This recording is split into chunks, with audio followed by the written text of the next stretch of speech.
নিষিদ্ধ সংগঠন ছাত্রলীগের সভাপতি জনাব সাদ্দাম হোসেন আপনাকেও আমাদের অনুষ্ঠানে স্বাগত জানাই। আপনি আপনার ব্যস্ততার মধ্যে আমাদেরকে সময় দিয়েছেন, সেজন্য আপনাকে অনেক ধন্যবাদ। আমাদের সঙ্গে আরো রয়েছেন গণ অধিকার পরিষদের সদস্য সচিব জনাব নুরুল হক নূর। আপনার কে স্বাগত জানাই, আপনি সময় করে আমাদের অনুষ্ঠানে যোগ দিয়েছেন। ছাত্রলীগ এখন একটা নিষিদ্ধ সংগঠন এবং এই নিষিদ্ধ সংগঠন বা একটা সন্ত্রাসী সংগঠন হিসাবে তাদের একটা নিষিদ্ধ করার ক্ষেত্রে একটা জনমত তৈরি হয়েছিল।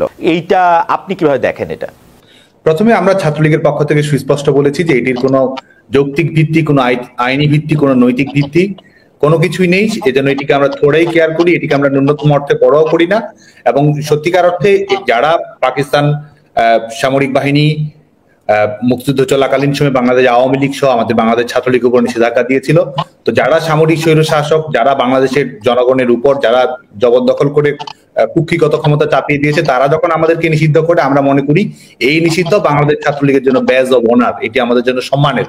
এবং তারা মূলত এটি করেছে, তারা যেটি রিসেট বাটন, যেটি তারা বলেছে যে তারা আমাদের মুক্তিযুদ্ধের অঙ্গীকার, গণতান্ত্রিক অঙ্গীকার সবকিছুকে ধূলিসাৎ করে দিয়ে যেন নতুন করে 24 সালে বাংলাদেশের ইতিহাসে যাত্রা শুরু হচ্ছে, সেটি যে করতে যাচ্ছে, সেই রিসেট বাটন বাস্তবায়ন করার একটি প্রারম্ভিক লক্ষ্য হিসেবে তারা বাংলাদেশ ছাত্রলীগের উপর নিষেধাজ্ঞা জারি করেছে। এবং আরেকটি বিষয় মনে করি, সেটা হচ্ছে তারা যে আমাদের তারা তো প্রথম কথা হচ্ছে তাদের তো জনগণের ম্যান্ডেট নেই, তারা অগণতান্ত্রিক, অবৈধ এবং অসাংবিধানিক। এই অগণতান্ত্রিক শাসন ব্যবস্থার নিরাপত্তা নিশ্চিত করার জন্য তারা বাংলাদেশ ছাত্রলীগের উপর নিষেধাজ্ঞা আরোপ করেছে। এবং আরেকটি বিষয়, এই গণহত্যা, এই যে বিষয়গুলো উঠতে বসতে তারা সবসময় বলছে এই যে হত্যাকাণ্ডগুলো ঘটেছে, এবং আমরা যেটি মনে করি একটি হচ্ছে যে এটি ফৌজদারি অপরাধ, এটি আইনানুগ তদন্তের বিষয়। কিন্তু আমরা যেটি মনে করি সেটা হচ্ছে যে এটি সুস্পষ্টভাবে এই হত্যাকাণ্ডগুলোর সঙ্গে যারা সম্পৃক্ত রয়েছে তারাই আজকে ক্ষমতাসীন রয়েছে, সেই দায়টি আড়াল করার জন্য তারা বাংলাদেশ ছাত্রলীগের পর এই নিষেধাজ্ঞা এই অশুভ অস্ত্রটি প্রয়োগ করেছে বলে মনে করি।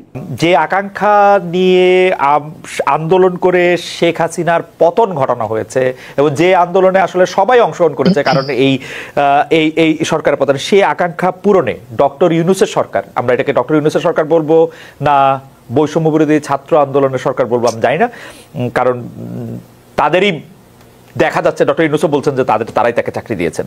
আপনি কত নম্বর দিবেন? এই সরকার কিন্তু সেটির দালিলিক প্রমাণই রেখেছে। এক হচ্ছে সংবিধান নিয়ে তাদের যে বক্তব্য, আমরা ইতিমধ্যে শুনেছি, রাজনৈতিক মতামতের পার্থক্য থাকতে পারে, গণতান্ত্রিক দুর্বলতা, ত্রুটি বিচ্যুতি নিয়ে আলাপ আলোচনা হতে পারে, আমাদেরও ত্রুটি বিচ্যুতি ভুলভ্রান্তি থাকতে পারে, সব বিষয় নিয়ে খোলামেলা আলোচনাকে আমরা স্বাগত জানাই।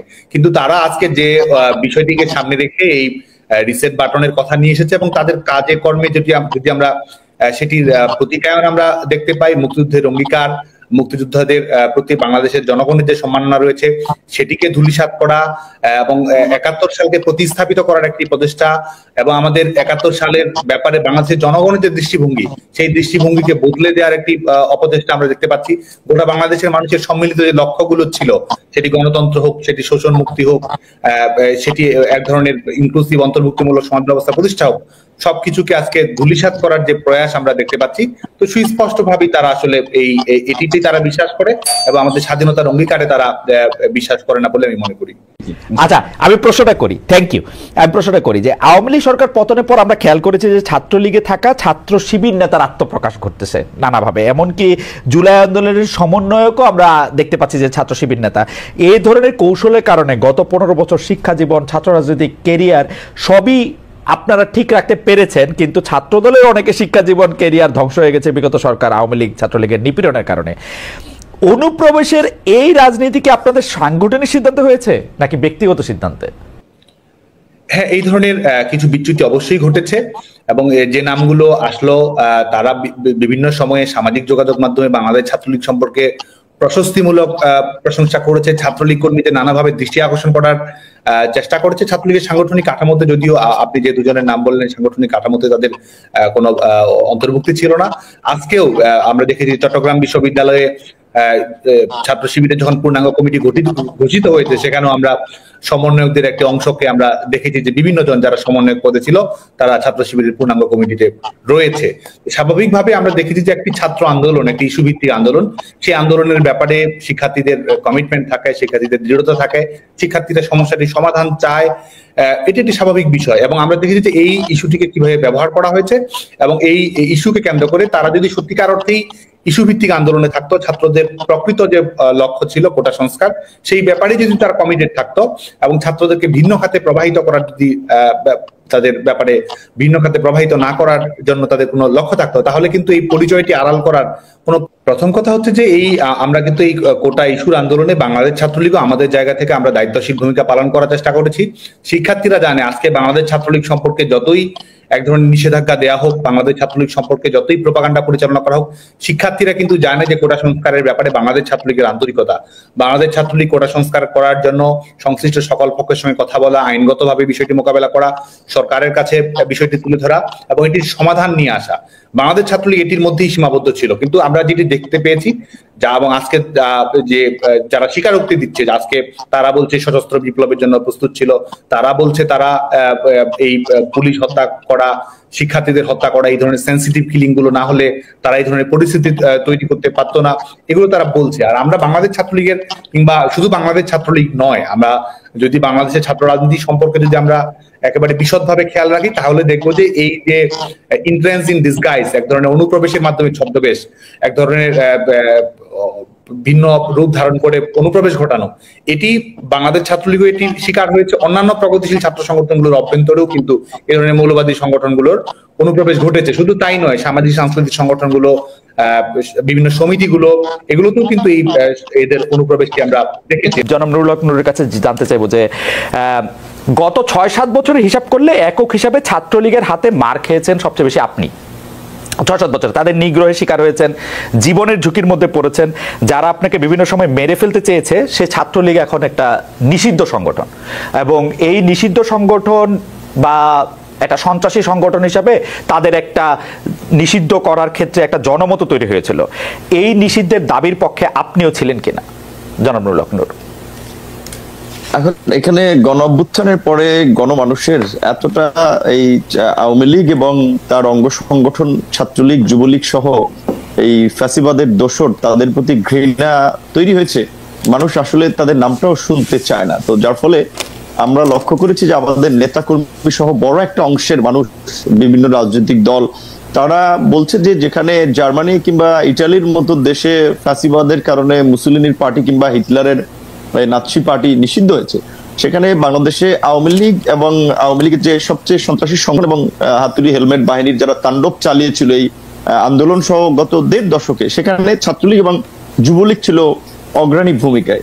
তাদেরকে নিষিদ্ধ করার একটা ব্যাপক জন দাবি তৈরি হয়েছে বা দাবি উঠেছে। সেইখানে আমরা যেহেতু রাজনীতি করি, একটা উদীয়মান রাজনৈতিক দলের প্রতিনিধিত্ব করি, কাজে আসলে ওই আপনি যেটা বলছেন, আমরা রাজনৈতিক দল হিসেবে অবশ্যই আমরা সকলের প্রতি সহনশীল, সংখ্যাগরিষ্ঠ মানুষের স্বার্থ চাহিদার পাশাপাশি সংখ্যালঘু মানুষেরও নিরাপত্তা, তাদের স্বার্থ দেখাও রাজনৈতিক দল হিসেবে এবং দেশের একজন সচেতন নাগরিক হিসেবে আমাদের দায়িত্ব এবং কর্তব্য।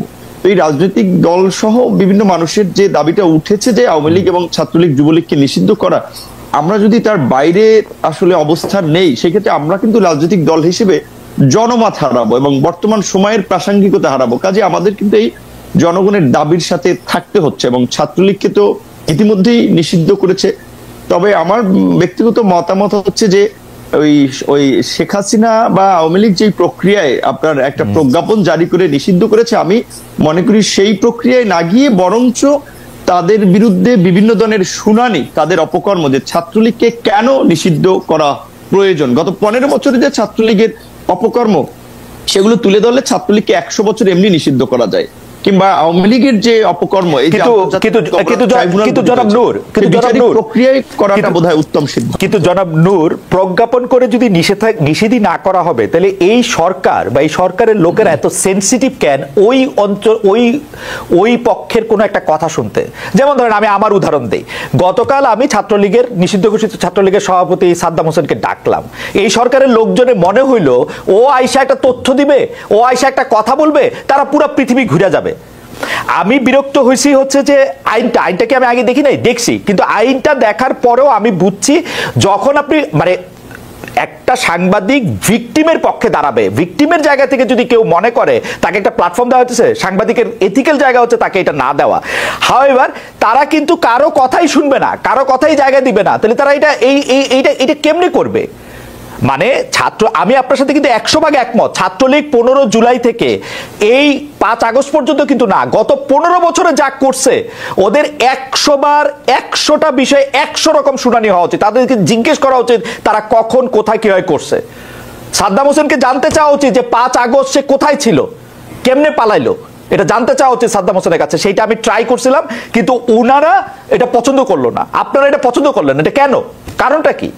না না, আমি ব্যক্তিগতভাবে এতটা অসহিষ্ণু না, মানুষকে কথা বলতে দিতে হবে। আমাকে যারা পছন্দ করে না তারাও তো আমাকে অনেক সমালোচনা করে, অনেক কথা বলে, সেটা শোনার প্রয়োজন। এবং আমি আপনার প্রোগ্রামটা মনে করি হওয়া দরকার ছিল এই কারণে। এটা হচ্ছে আর একটা প্রবলেম হচ্ছে কি, এখন সোশ্যাল মিডিয়া এত জনমত হচ্ছে, লাইক হচ্ছে, দ্রুত শিফট হচ্ছে, এবং মানুষ ছোটখাটো ইস্যু এবং এতটা বিভ্রান্তি বা জনমত গঠন করার একটা সহজ পদ্ধতি তৈরি হয়ে গেছে মব জাস্টিসের মতো, যার ফলে অনেকে ওই যে বলছেন এখন আপনার মতো সাংবাদিক আপনার হিসাব করতে হয় যে আমি অমুককে ডাকলে পাবলিক আমাকে গালি দিবে কিনা, কি বলবে কিনা। না, আমি কেয়ার করি না পাবলিকের গালি, আমি কেয়ার করি না। নূর, পাবলিকের গালি আপনি কেয়ার করেন, আপনি খেয়াল করেন। নূর, পাবলিকের গালি আমি কেয়ার করি না, আপনি খেয়াল করে দেখেন 50টা জায়গা থেকে 50টা মামলা হবে এই আওয়ামী লীগের বানানো একটা ল দেয়া 50টা জায়গা থেকে। তো এই হ্যারাসমেন্টটা বাংলাদেশে আমার অপারেশন আছে, আমি আমেরিকায় রেজিস্টার্ড হইতে পারি, বাংলাদেশে আমার অপারেশন আছে, সেখানে আমার রেজিস্টার্ড হতে হবে। তো সেগুলো আমি কেন এই হ্যারাসমেন্টটা নিব? না, এটা এখন সেরকম এখন হইতো কিনা এটা তো আমরা জানি না, আপনিও জানেন না, কারণ এখন তো ওই আগের পলিটিক্যাল গভর্নমেন্টের মতো একেবারেই কোনো পলিটিক্যাল গভর্নমেন্ট না। দ্বিতীয়ত আমরা এই আপনি মামলার কথাটা যেহেতু তুলেছেন, যখন আপনার কিছু সাংবাদিক আসলে যারা সরাসরি ইনভলভ না এই গণহত্যায় কিংবা ঘটনায় সুনির্দিষ্টভাবে, তাদের বিষয়ে আমরা কথা বলেছিলাম। যে ব্যবসায়ীকে মামলায় অন্তর্ভুক্ত করেছে, আমরা এরকমও শুনেছি যে সেই ব্যবসায়ীর কাছে মামলার এজাহার নিয়ে গেছে যে আপনাকে মামলার আসামি করা হবে, না হলে টাকা দিতে হবে আমাদেরকে 2 কোটি 5 কোটি। তো এখন এই মামলা নিয়ে কিছু লোক ব্যবসা করেছে, এবং এমনও শুনেছি যে যারা আপনার হত্যাকাণ্ডের শিকার হয়েছে সেই পরিবারকে কিছু সহযোগিতা দিয়ে আপনার সাদা কাগজে তারা স্বাক্ষর নিয়ে এসেছে এবং এজাহারটা মনমতো সাজিয়েছে। যাদেরকে মনে হয়েছে ও মক্কে মামলায় দিলে পয়সাপাতি উঠানো যাবে বা একটা ব্যবসা করা যাবে, সেই সমস্ত লোককে মামলায় জড়ানো হয়েছে। এরকমের কিছু ঘটনা যখন আমাদের কাছে এসেছে, আমি সরাসরি আইজিপি এবং হোম অ্যাডভাইজার সহ বিভিন্ন জনের সাথে কথা বলেছি, তখন তারা পরিষ্কারভাবেই বলেছে যে যেহেতু একটা অস্বাভাবিক পরিস্থিতি, কে কোথা থেকে মামলা করছে, কার বিরুদ্ধে কি মামলা করছে, আমরা তো সবকিছু এত ডিটেলস জানার সুযোগ হচ্ছে না। আবার অনেক জায়গায় মামলা না নিলে সেখানে থানা ঘেরাও করা হচ্ছে, আর একটা উত্তেজিত পরিস্থিতি তৈরি করা হচ্ছে।